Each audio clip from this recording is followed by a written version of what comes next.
Hiniker Company is a manufacturer of agricultural products. Originally, we moved into the snow and ice removal market in the 1980s.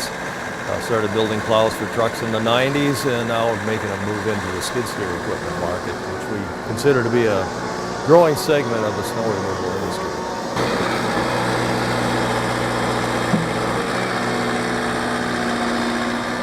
Hiniker is actually branded as a Fox product. It's the Fox VersaPlow. It's an all-in-one snow pusher, back drag pusher, and angle plow. It's designed for skid steer use, mounts to anything with a universal mount plate.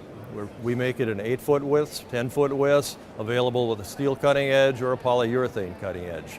Adapters are available for the various skid steer electrical systems. And it's a very productive piece of equipment. It's well tested, and the contractors that tested it liked what it did.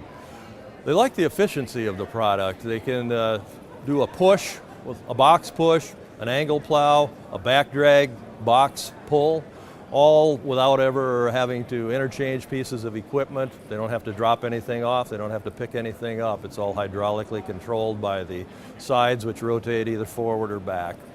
It's just a recently released product. It's been in testing for 2 years, and we'll start shipping them to dealers next month.